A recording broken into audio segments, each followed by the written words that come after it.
நீங்கள் தவறவிட்ட எபிசோடுகளை இப்பொழுதே காணுங்கள் உங்கள் Tandivan.com மற்றும் Tandivan யூடியூப் சேனலில்.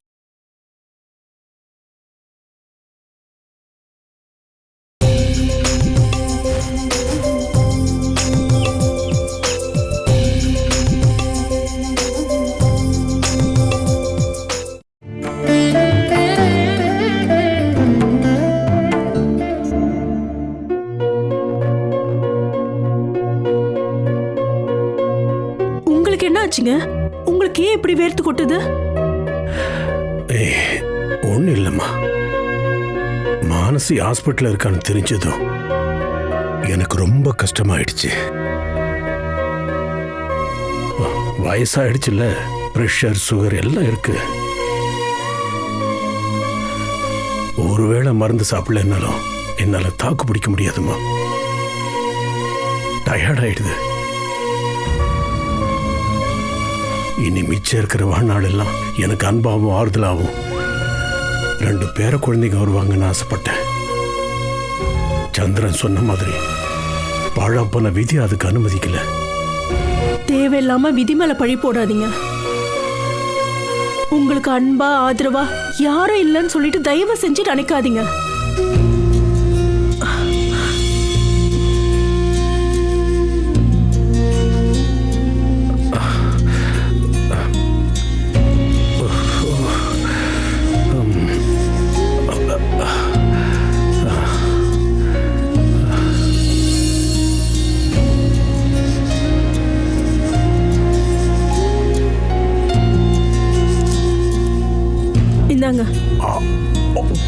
இத சாப்பிடுங்க.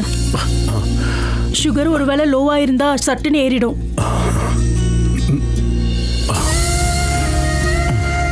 சீக்கிரமா அதை சாப்பிடுங்க. போதும்.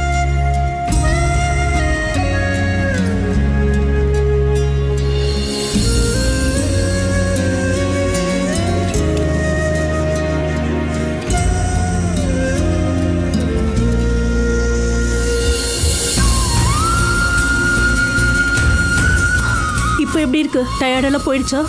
கொஞ்சம் பரவாயில்ல.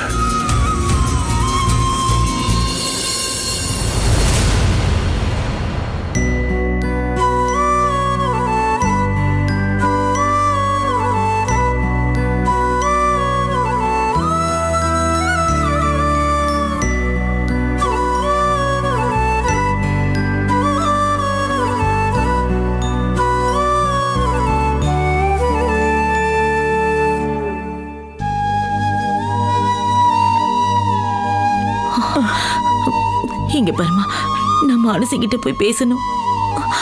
உள்ள போய் பார்க்கலாமான்னு கேட்டுட்டு வாமா. பானுக்கா அழாதீங்கக்கா. துளசி, உள்ள போய் பார்க்கலாமான்னு சிஸ்டர் கிட்ட கொஞ்சம் கேளுமா.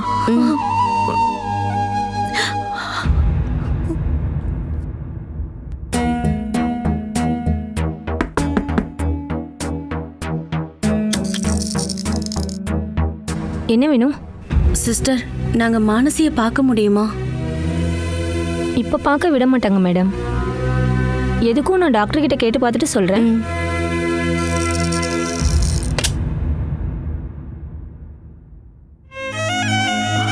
என்ன சொன்னாங்கம்மா? டாக்டர் கிட்ட கேக்குறேன்னு சொன்னாங்க. கடவுளே,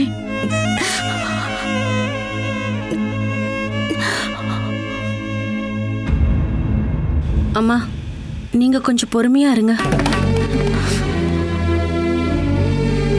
அவளுக்கு எதுவும் ஆகலன்னு தானே டாக்டர் சொன்னாங்க. அப்புறம் எதுக்கு நீங்க கவலையா இருக்கீங்க? டாக்டருங்க அப்படியெல்லாம் சொன்னாலும் எனக்கு அவளை கிட்ட போய் பார்த்து பேசணும்.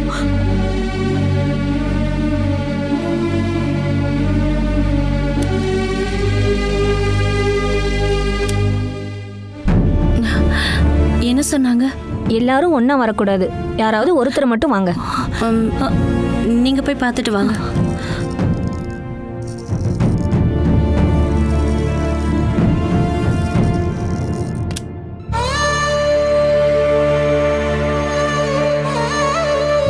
இப்படி அநியாயமா மானசி வயித்துல வளர்ற குழந்தைங்களை இழந்துட்டோமேம்மா.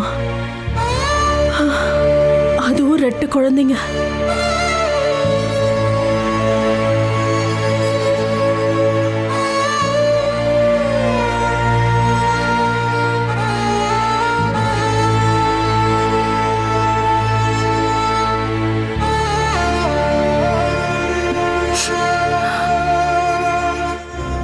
வாய்ஸ் அவடெல்லாம் கேட்டு மானசி செத்துடுவான்னு தான் நான் மனசில் நினச்சிட்டு இருந்தேன். ஆனா அந்த யமன் நம்மளை இப்படி ஏமாத்திட்டானே. சந்திரா, மானசி சாகலைன்னாலும் அவ வயிற்றுல வளர்ந்த 2 குழந்தைங்களும் இறந்துருச்சுல்ல. இனி அதனால எந்த பிரச்சனையும் வராதுல்ல. வயிற்றுல வளர்ந்த குழந்தைங்க என்ன பண்ணிட போகுது? முதல்ல காலி பண்ண வேண்டியது அவ்வளோதான், மானசிய. பிளான் இப்படி சொதப்பிடிச்ச. இனி அவளை காலி பண்ண வேற ஏதாவது பிளான் பண்ணி தான் ஆகணும். டேய், என்கிட்ட புதுசா ஒரு ஐடியா இருக்குடா. உன் ஐடியாவை தயவு செஞ்சு நீயே வச்சுக்கியா? இப்போ நான் இருக்கிற மூடில் எந்த ஐடியாவும் எனக்கு தேவையில்லை. டேய், ஒரு ஐடியா சொதப்பிடுச்சுன்றதுக்காக நீ என்னை உனக்கு கேவலமாக நினைச்சிடாத. கேவலமாவா? உன்னை ரொம்ப கேவலமாக நினைக்கிறேன். இப்போதைக்கு எதையும் சொல்லிடாதீங்க, சில நேரத்தில் என் கண்ட்ரோல் மிஸ் ஆகிடும்.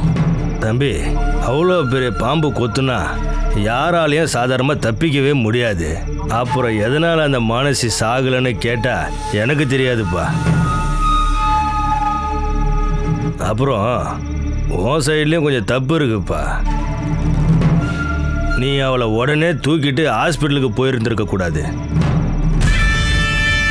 நீ அங்கே கூட்டிகிட்டு போனதுனால தான் அவள் சாகாமல் எஸ்கேப் ஆயிட்டா. இல்லைன்னா நம்ம இப்போ பந்தலை போட்டு சேரில் உக்காந்துருப்போம்.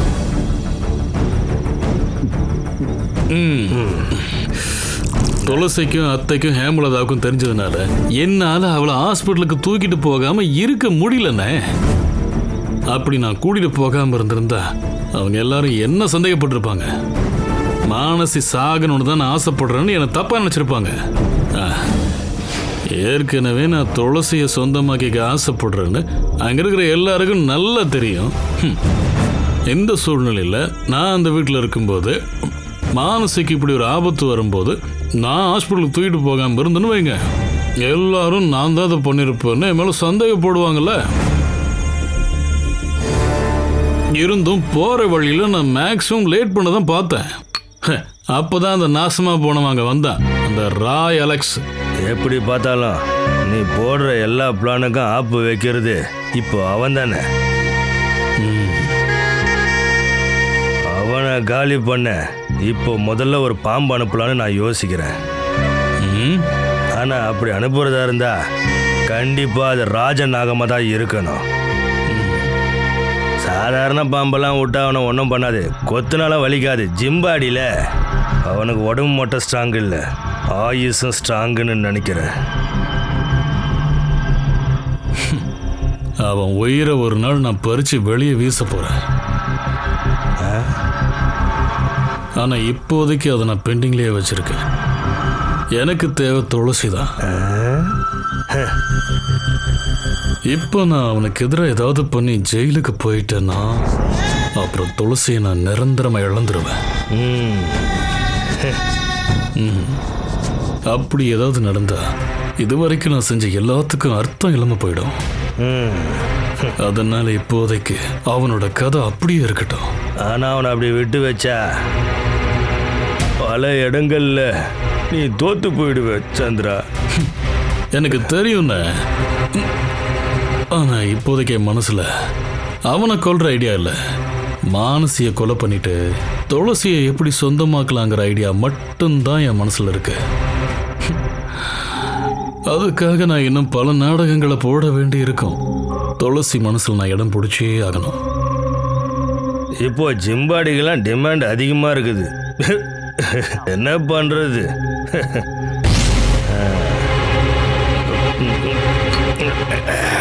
நமக்கு தான் ஒருத்தையும் கிடைக்க மாட்டேங்கிறான்.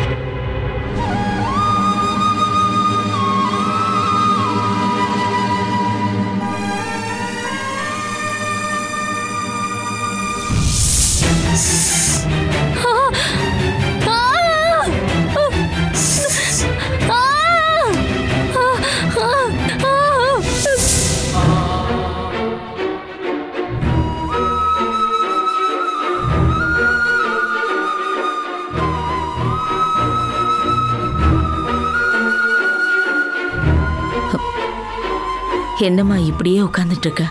ஹாஸ்பிட்டல்ல இருந்து வந்ததுல இருந்து இது வரைக்கும் நீ தண்ணி கூட குடிக்கலம்மா. முதல்ல எழுந்து வாமா, வந்து ஏதாவது கொஞ்சம் சாப்பிடு. உன்னோட வலியும் வேதனையும் எனக்கு நல்லா புரியுதுமா. இருந்தாலும் நீ இப்படியே இருக்கிறத பார்த்தா எனக்கு ரொம்ப கஷ்டமா இருக்குமா. நானும் உன்ன மாதிரி தான் பிறக்க போற என் பேர குழந்தைங்கள கொஞ்சம் விளையாடணும்னு ஆசைப்பட்டேன். அவங்கள குளிக்க வைக்கிறதும் சோறு ஊட்டுறதும் பாட்டு பாடி தூங்க வைக்கிறதும்னு நிறைய கனவு கண்டுட்டு இருந்தம்மா.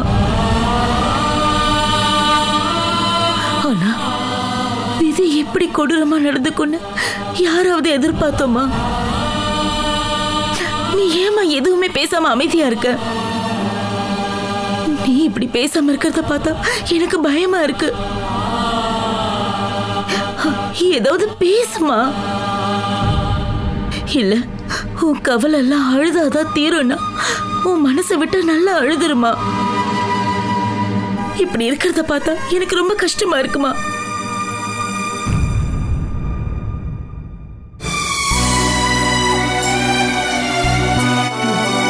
என்னக்கா இது?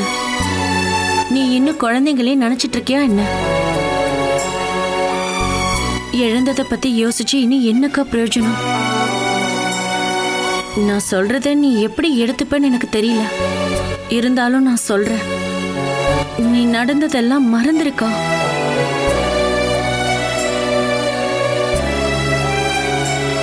இனி நீ திரும்பவும் மேலே பாட்டு பழைய மானசியா மாறணும்க்கா. நீ இப்படி சோர்ந்து போயிட்டா நாங்க எல்லாருமே உடைஞ்சு போயிடுவோம்க்கா.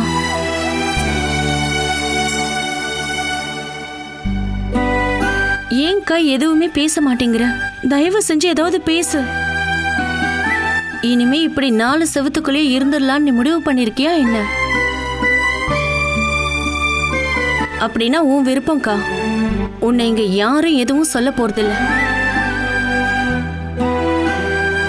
ஆனா ஒரு விஷயத்தை மட்டும் மறந்துடாதக்கா. எங்களுக்கு இனிமே நீ மட்டும் தான்க்கா இருக்க.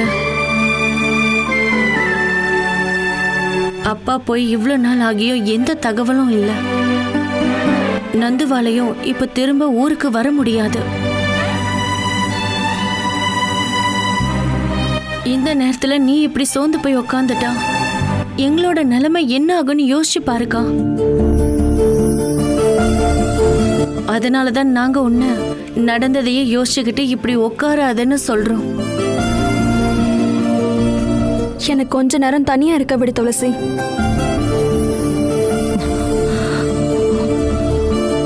மாமா போலாம்.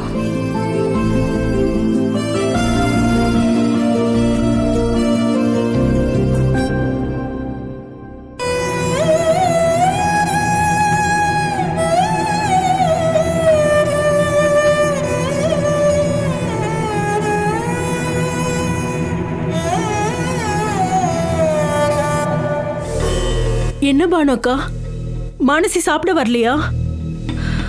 அவ இப்பவும் ரொம்ப கவலையா இருக்கா ஹேமா. அவ முகத்தை பார்க்கும்போது எங்களுக்கே ரொம்ப கவலையா இருக்கு.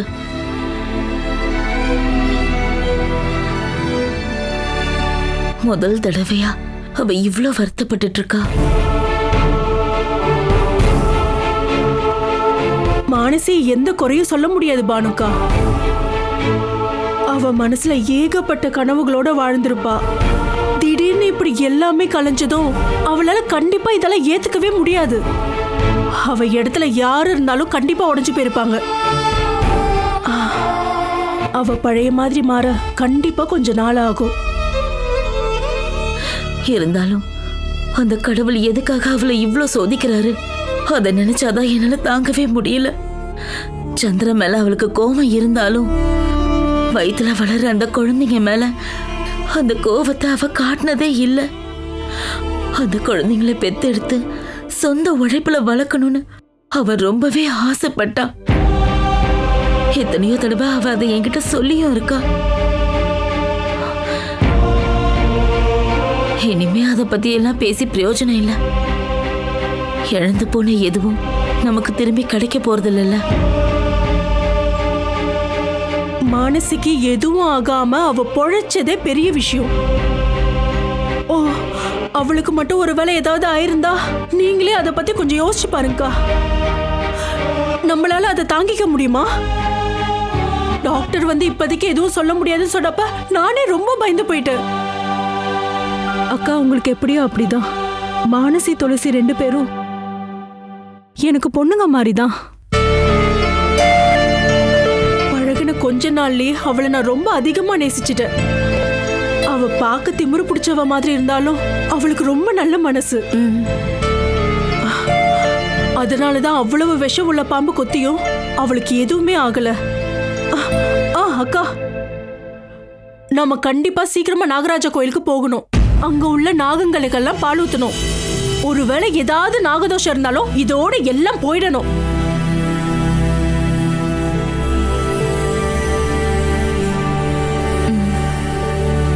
இப்பவும் பாம்பு எப்படி ரூம்குள்ள வந்ததுன்னு தான் என்னால நம்ப முடியல. நம்ம வீட்டை சுத்தி எங்கேயும் காடும் பாம்பு வந்து போற மாதிரி எந்த இடமும் இல்ல. நீ சொல்றதும் சரிதாமா. நம்ம இங்க வந்து இத்தனை நாள் ஆகியும் ஒரு புழு பூச்சியை கூட நான் இங்க பார்த்ததே இல்ல. அது மட்டும் இல்ல, இவ்ளோ பெரிய பாம்பு இந்த ரூம்குள்ள போனதை நம்ம யாராவது பார்க்காம இருந்திருப்போமா?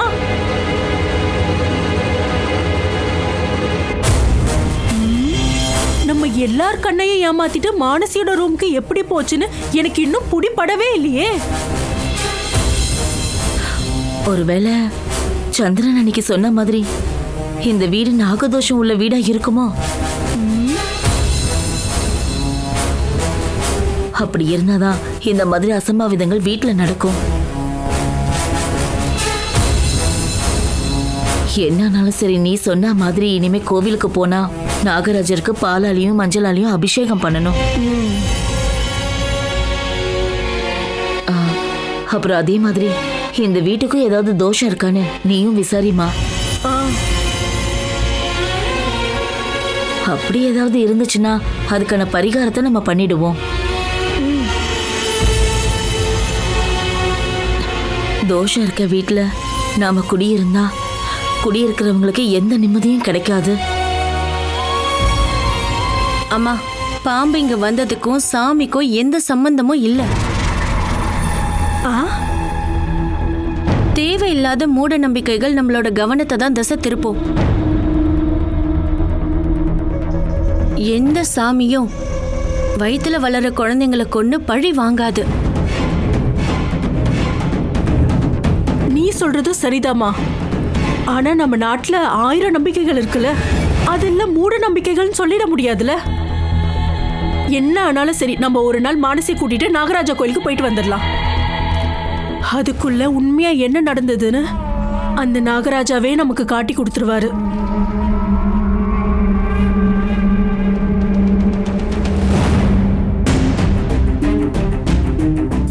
ஆமா, நாகராஜா நமக்கு துணை இருப்பார். கண்டிப்பா மானசிய பாம்பு கொத்துனதுக்கும் குழந்தைங்களை அவ இழந்ததுக்கும் சாமி இல்லம்மா, மனுஷன்தான் காரணம்.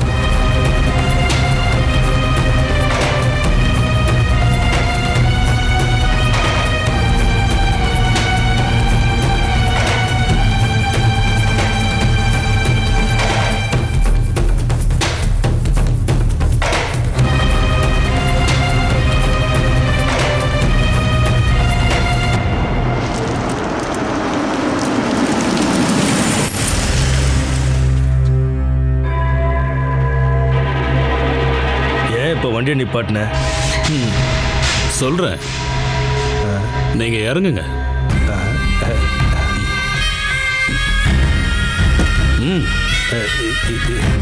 இறங்கணுமா?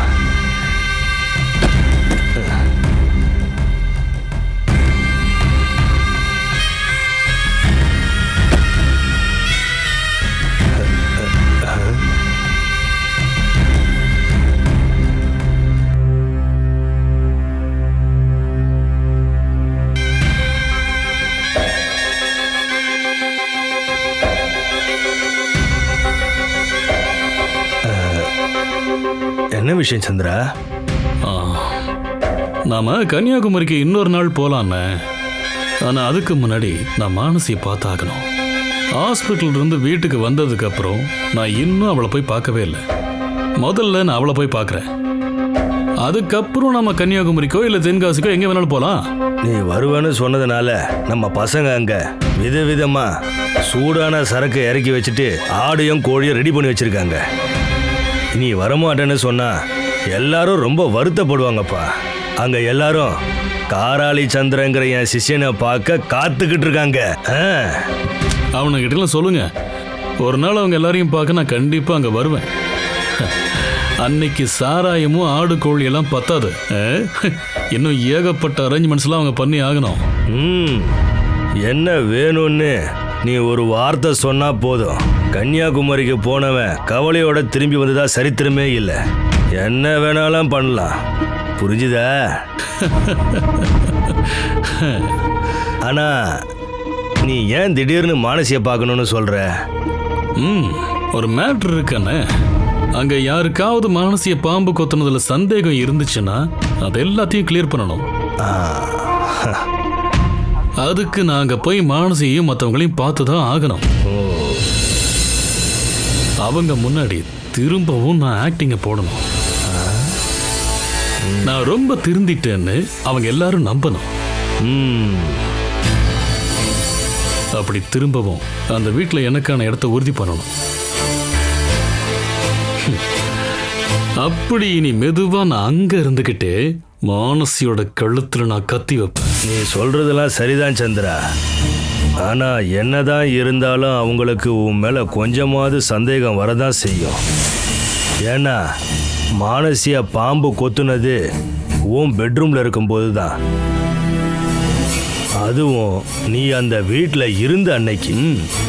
அதனால என்ன, அவங்க மனசுல ஒருவேளை அப்படி ஒரு சந்தேகம் வந்திருந்தா அதை முளையிலேயே கிள்ளி எரிஞ்சாகணும்.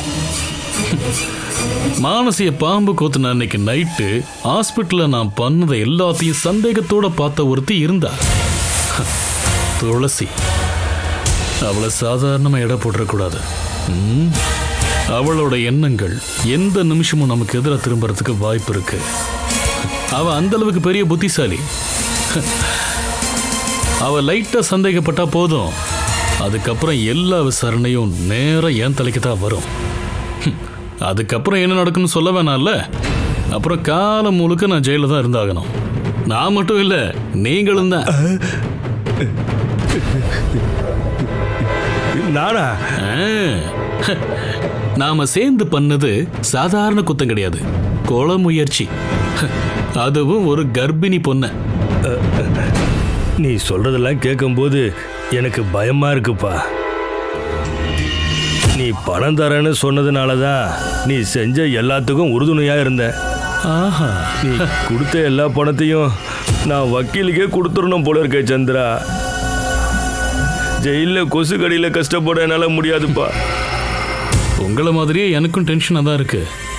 அதனால துளசியோ மற்றவங்களோ ஒரு வேளை என்னை பற்றி தப்பாக நினச்சிருந்தாங்கன்னா அதை உடனே நான் போய் சரி பண்ணி ஆகணும். என் நடிப்பை பார்த்து எல்லாரும் நம்பணும். மானசிய பாம்பு கொத்துனதுக்கும் எனக்கும் எந்த சம்மந்தமும் இல்லைன்னு அவங்க எல்லாரும் நம்பணும். அப்படி நம்ப வைக்க தான் நான் இப்போ மானசியை பார்க்க போகிறேன்.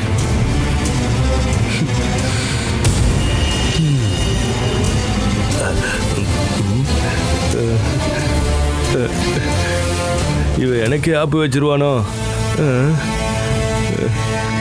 வைக்க மாட்டான்னு நினைக்கிறேன். இவனை நம்பவும் முடியலையே.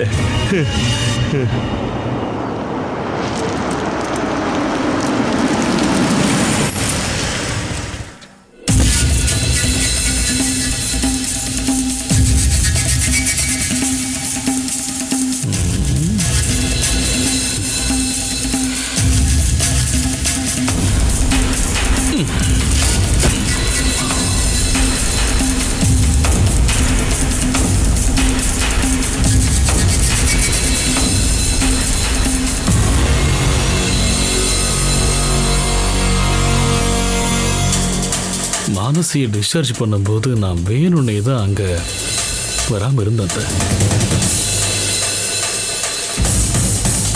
அவ அழறத பார்க்குற தெம்பு எனக்கு இல்லை அத்தை. ஆனா வீட்லயும் என்னால நிம்மதியா இருக்க முடியல.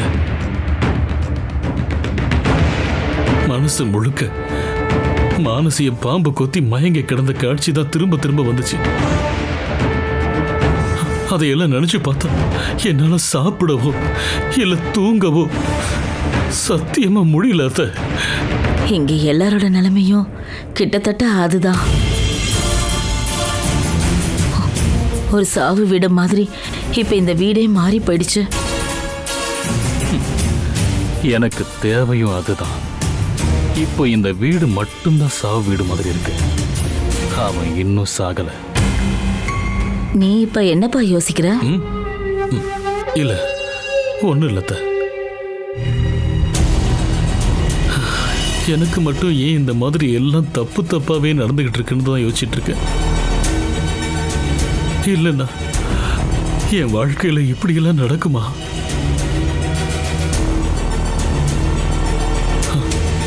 வீட்டில் அப்பாவோட முகத்தையும் என்னால் பார்க்க முடியல.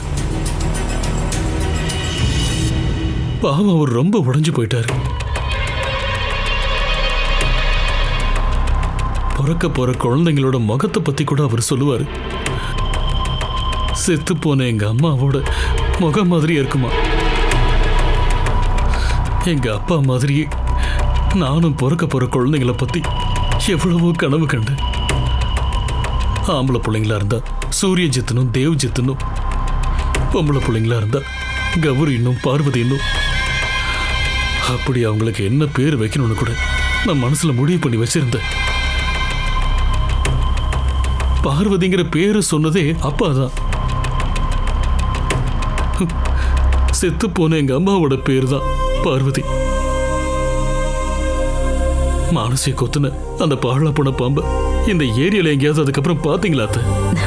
இல்ல, அதுக்கப்புறம் அதை பார்க்கவே இல்லை. போயிருக்கோம்.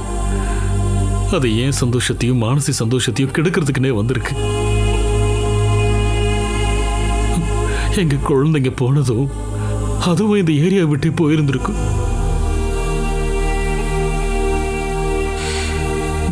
மானசி மானசி இப்பவும் என்ன கவலையா தான் இருப்பாள். அவ ஒழுங்கா சாப்பிட கூட மாட்டேங்கிறா. ஹாஸ்பிட்டல்ல இருந்து வந்ததுக்கு அப்புறம் அவ அந்த ரூமுக்குள்ளேயே தான் இருக்கா. அவ ரூமை விட்டு வெளியவே வரல. நானும் இதோ இப்பதான் வெளியவே வரேன். வீட்டில் இருந்தா தேவையில்லாத எண்ணங்கள்லாம் வந்துச்சு. அப்புறம் மானசியோட நிலைமையை பத்தி யோசிச்சா எனக்கும் பசி தாகம் எல்லாம் மறந்து போயிடும். அதுக்காக என்ன எவ்வளவு நாளைக்கு தான் போனதையும் நினைச்சு இப்படி அழுதுட்டு இருக்க முடியும்? அது மட்டும் இல்லாம இப்ப இருக்கிற சூழ்நிலையில நான் அவ கூடவே இருந்தா அது அவளுக்கு பெரிய ஆறுதலா இருக்கும். அதனால தான் நான் இங்க வந்தேன். அவ தூங்குறாளா? அவ ரூம்ல படுத்துக்கிட்டு தான் இருக்கா. ஐயோ, அவ கிட்டத்தட்ட செத்தே போயிருப்பா. அவளை உயிர் பிழைக்க வைக்க ஏகப்பட்ட மருந்துகளை கொடுத்துருப்பாங்க. ஒருவேளை அந்த டயர்ட்ல தான் இப்ப அவ தூங்கிக்கிட்டே இருக்கா. மருந்தாலெல்லாம் அவ ஒன்றும் டயர்டா இல்லை. அவ மனசு முழுக்க இழந்து போன குழந்தைங்கள பத்தி தான் நினைச்சுக்கிட்டே இருக்கா. அந்த நினைப்பு அவ்வளவு சீக்கிரமா அவளை விட்டு போகும்னு எனக்கு தோணல. நான் போய் மானசி கொஞ்சம் பார்க்குறேன்.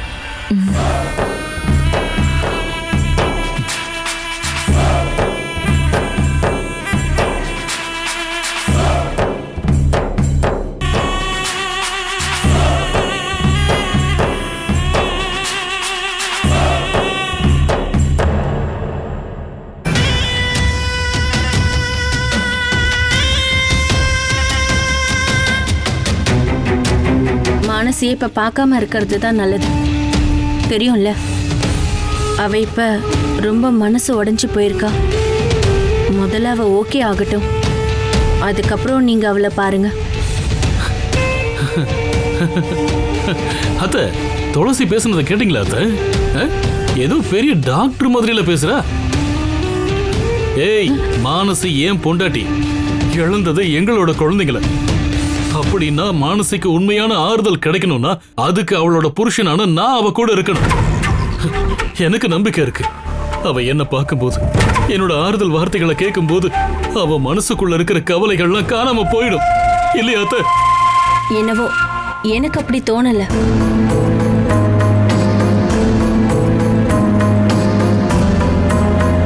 உங்களை பார்த்தா அவளோட கவலை அதிகமாகறதுக்கு தான் வாய்ப்பு இருக்குன்னு எனக்கு தோணுது.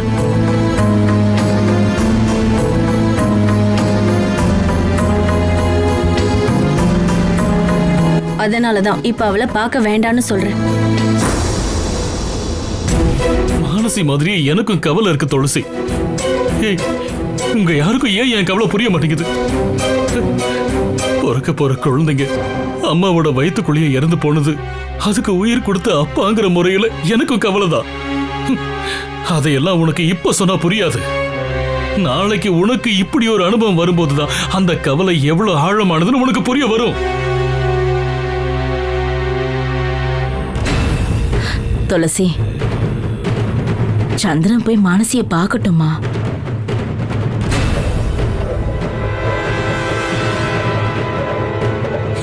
உங்களுக்காவது என் கவலை புரிஞ்சுதே அத்தை. எனக்கு அது போதும்.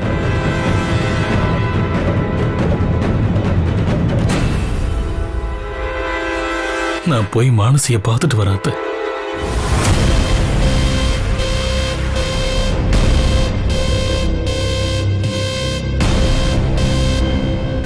பாவமா, சந்திரனும் ரொம்ப உடைஞ்சு போயிருக்கான். இன்னும் அந்த ஆளை நீங்க புரிஞ்சுக்கல. மானசிய கொத்தின பாம்பை விட விஷமானவன் இவன்தான். அது எனக்கு ரொம்ப நல்லா தெரியுங்கிறதுனால நான் அவனோட கண்ணீரையும் சோகத்தையும் எல்லாம் பார்த்து மனசெலக மாட்டேன்.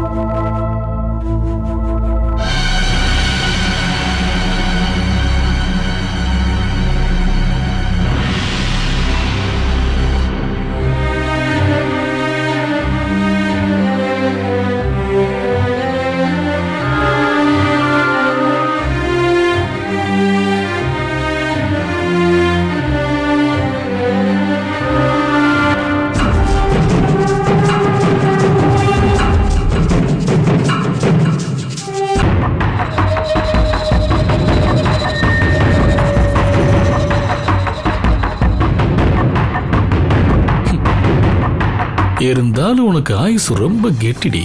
எவ்வளவு விஷம் நிறைஞ்ச பாம்பு கொத்தியும் நீ சாகலையடி.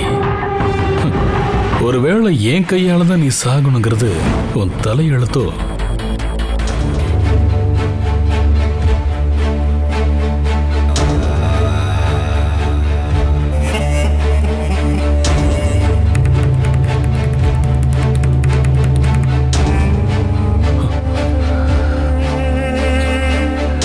என்ன சொல்றதுனே தெரியல. பேசாம நீ வாயை விட்டு அழுதுருமா? என்ன கட்டி பிடிச்சு அழுதன்னா உன் கவலையெல்லாம் போயிடும்னு என் மனசு சொல்லுது. எந்திரிமா.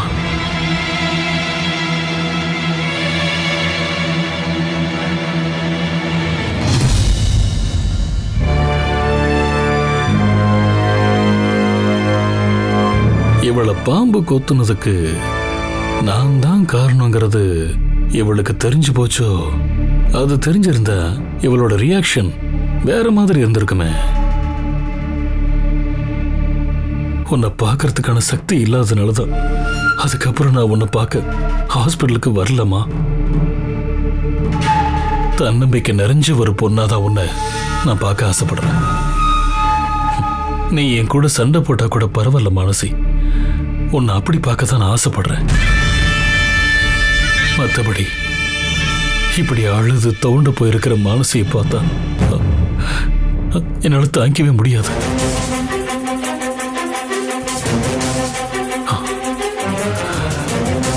நம்ம குழந்தைங்க வெளி உலகத்தை பார்க்க வேண்டான்னு அந்த விதி முடிவு பண்ணிடுச்சு. இனி அதை பத்தி எல்லாம் நினைச்சு நீ வீணா கவலைப்படாத. அந்த விதி உன்னை என்கிட்ட இருந்து பிரிக்கல, அதுவே பெரிய பாக்கியம். என் பசங்களுக்காக ஒதுக்கி வச்சிருந்த அன்பை இனி உன் மேல காட்ட போற. பதிலுக்கு நீயும் அன்பு காட்டு. அப்ப மட்டும்தான் என் மனசுல இருக்கிற கவலை எல்லாம் தீரும். இது எதுவும் சொல்ற அளவுக்கு சுலபம் இல்லைன்னு தெரியும். இருந்தாலும் எல்லாத்தையும் மறக்கணும் மானசி. குழந்தைங்களை எப்ப வேணாலும் பெத்துக்கலாம். ஒருவேளை இப்ப நம்மளை விட்டு போன பசங்களே எதிர்காலத்தில் நமக்கு குழந்தைங்களா வந்து பிறக்கலாம். பிறக்கலாம்ல இல்ல, அதுங்க தான் வந்து பிறக்கும். உங்ககிட்ட இருந்த அந்த தாய் பாசத்தை அவங்க எதிர்பார்த்திருப்பாங்கல்ல, அதையெல்லாம் அனுபவிக்க திரும்பவும் வயிற்றுல வந்து பிறப்பாங்கம்மா. ஆனா அது உன்னை கொல்றதுக்காகடே. இனிமே நீ கர்ப்பிணியானா செத்து போயிடுவேன்னு டாக்டர் சொல்லிட்டாங்க. என் ஆசையும் அதுதான்டி. உன் குழந்தைங்க போன மாதிரியே நீயும் போகணும்.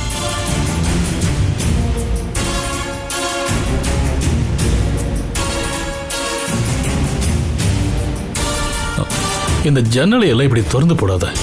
அன்னைக்கு இப்படி திறந்து போட்டதுனால தான் பாம்பு உள்ள வந்திருக்கு. அதான் நடக்கக்கூடாததெல்லாம் நடந்துருச்சு. சுடுதண்ணில விழுந்த பூனை பச்சை தண்ணியை பார்த்தா கூட பயப்படும்னு சொல்ற மாதிரி எனக்கு இப்ப எல்லாமே பயமா இருக்கு. நான் கிளம்புறேன். கொஞ்ச நாளாவே உனக்கு நடந்ததையெல்லாம் நினைச்சு ரொம்ப தளர்ந்து போயிருந்தேன். இன்னும் ஏகப்பட்ட வேலைகள்லாம் பெண்டிங்ல இருக்கு. நான் போயிட்டு வரேன்.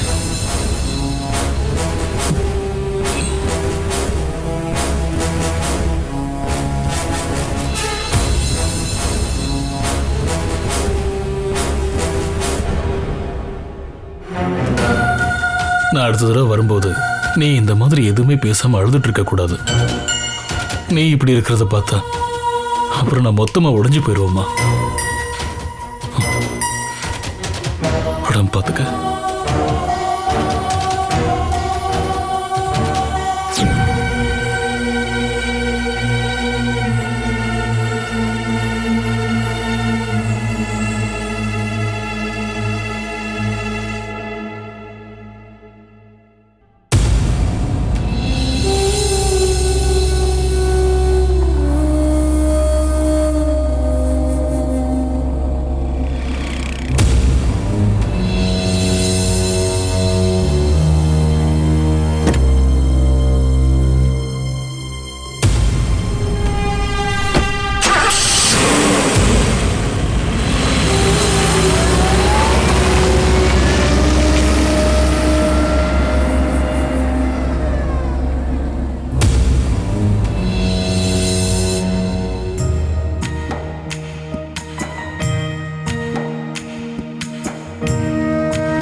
அக்கா, நீ இப்படியே ரூம்குள்ளேயே இருக்கிறதால உனக்கு குழந்தைங்க திரும்ப வந்துடுமா? ஒரு கெட்டவனோட குழந்தைங்க இந்த பூமியில பிறக்கவே கூடாதுன்னு அந்த கடவுளோட தீர்ப்போ என்னவோ. ஒருவேளை அதனாலதான் அந்த குழந்தைங்களை நீ இழந்திருப்பக்கா. அத ஒரு விதின்னு நினைச்சு நீ உன்னை தேத்திக்கோ. இதுக்கு மேலேயும் நடந்ததெல்லாம் நினைச்சு வருத்தப்பட்டுட்டு இருந்தா ஒரு பிரயோஜனமும் இல்லக்கா. அந்த சந்திரனால நம்ம குடும்பத்துல நடந்த எல்லா பிரச்சனைகளைய பத்தியும் உனக்கு தெரியும்ல. அதை விட பெருசு வேற எதுவுமே இல்லைன்னு நினைக்கிறேன். நம்ம அப்பா இந்த ஊரை விட்டே போனதும் நந்துவும் ஊரை விட்டு போனதும் அந்த சந்திரனாலதான். வாழவே முடியாதுங்கிற ஒரு நிலைமைய எனக்கு உருவாக்குனதும் அவன்தான். அப்படிப்பட்ட ஒரு கெட்டவனோட குழந்தைகளை இழந்ததுக்காகவா நீ இப்படி வெளியே வராம உட்கார்ந்து அழுதுட்டு இருக்க? அக்கா, நான் உன்னை வருத்தப்பட வைக்க இதெல்லாம் சொல்லல. உன் வாழ்க்கையில நடந்த எல்லாமே எங்களுக்கு வருத்தம் தான். ஆனா அது எல்லாத்தையும் நினைச்சுக்கிட்டு வாழ்க்கை முழுக்க நீ இப்படியே இருக்கலாம்னு நினைச்சேன்னா அந்த முடிவை தயவு செஞ்சு விட்டுரு. அப்படி செய்யறதால உன்னை விட அதிகமா வருத்தப்பட வைக்க போறது என்னையும் அம்மாவையும் தான். நீ சொன்னதுனாலதான் மேலப்பாட்டு வீட்டை கூட விட்டுட்டு அம்மா உன் கூடவே வந்தாங்க. எப்பவுமே எங்களுக்கு துணிச்சல கொடுக்கற நீயே இப்படி உடைஞ்சு போய் உக்காந்தா எங்களுக்கு என்ன பண்றதுன்னே தெரியலக்கா. அதனாலதான் உன்கிட்ட இதெல்லாம் சொல்றேன். அப்புறம் கிருஷ்ணாபுரத்துல இருந்து சில ஊர் மக்கள்லாம் கால் பண்ணியிருந்தாங்க. நாளைக்கு தான் அந்த வழியா நீ பஸ் சர்வீஸ ஸ்டார்ட் பண்ண போறேன்னு சொல்லியிருந்த. நாம எவ்வளவோ பிரச்சனைகளை தாண்டி ஜனதா பஸ் திரும்பவும் சர்வீஸ் ஆரம்பிக்கிற பேப்பர்ஸ் எல்லாம் ரெடி பண்ணியிருக்கோம். எல்லாம் பண்ணிட்டு இப்படி கடைசி நேரத்துல எதுவும் வேண்டான்னு முடிவு பண்ணிட்டியா? ஊர் மக்கள்லாம் எதிர்பார்ப்போட இருக்காங்க. ரொம்ப நாளுக்கு அப்புறமா அந்த வழியா பஸ் ஓடுதேன்னு எல்லாரும் சந்தோஷமா இருக்காங்க. இப்ப மட்டும் நீ பின் வாங்கிட்டன்னா மேலே பாட்டு கருணாகரன் முதலாளிங்கிற நம்ம அப்பாவோட பேர் தான் ஊர் மக்கள் முன்னாடி அசிங்கப்படும். இங்க பாருக்கா, உன்னால நம்ம அப்பா ஏகப்பட்ட அவமானங்களை சந்திச்சிருக்காரு.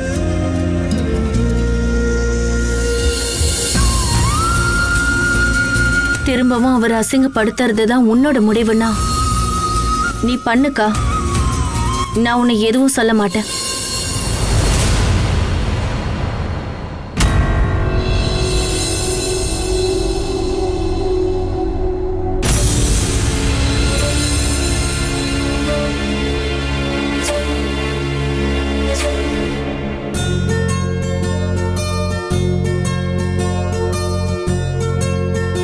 ஆஹா, துளசி காலையிலே கோயிலுக்கு போயிட்டு வரியாமா? ஐயோ, எனக்கு தெரியாம போயிடுச்சு. தெரிஞ்சிருந்தா நானும் வந்திருப்பேன்ல. இன்னைக்கு அக்கா பஸ் சர்வீஸ் தொடங்குறேன்னு சொன்ன நாள்ல அதான் இன்னைக்கு அக்கா பேர்ல ஒரு அர்ச்சனை பண்ணிட்டு வந்தேன். அதான் காலையிலேயே கோயிலுக்கு போயிட்டு வந்தேன். இந்தாங்க அக்கா பிரசாதம், வச்சு விடவா?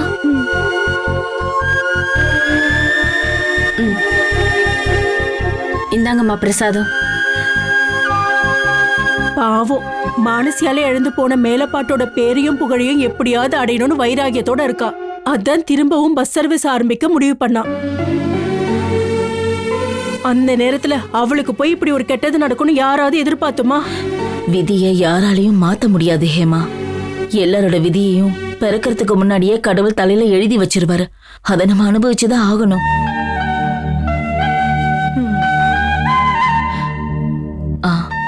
இதுக்கப்புறம் அவகிட்ட போய் பஸ் சர்வீஸ பத்தி எதுவும் பேசாதம்மா. பாவம், அவ இப்ப இருக்கிற நிலைமையில அவளை அப்படியே விட்டுறலாம். தேவையில்லாம எதையும் சொல்லி அவளை இன்னும் கவலைப்படுத்த வேண்டாமா?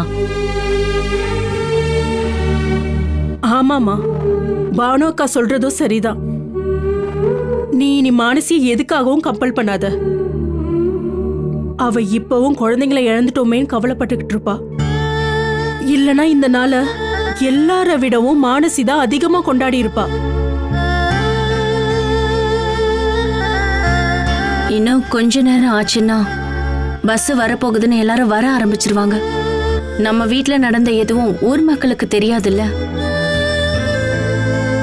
அவங்க கிட்ட நாம போய் இப்ப என்ன சொல்றது?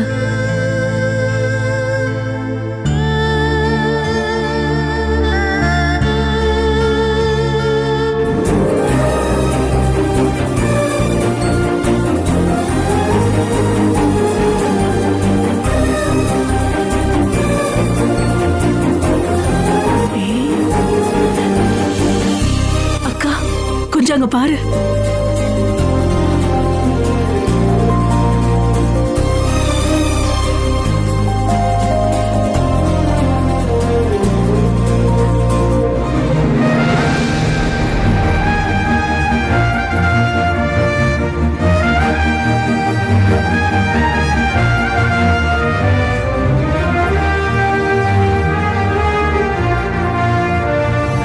மானசி, நான் சோர்ந்து போய் உட்கார்ந்துருந்தா அதை பார்த்து ரசிக்க நிறைய பேர் இருக்காங்க. அப்படி நடந்துட்டா இது வரைக்கும் நான் பண்ண எல்லாமே வேஸ்ட் ஆயிடும். சொன்ன அதே நேரத்துல நம்ம பஸ் ஓடி ஆகணும். அதுக்கு எனக்கு என் அப்பாவோட ஆசீர்வாதம் மட்டும் போதும்.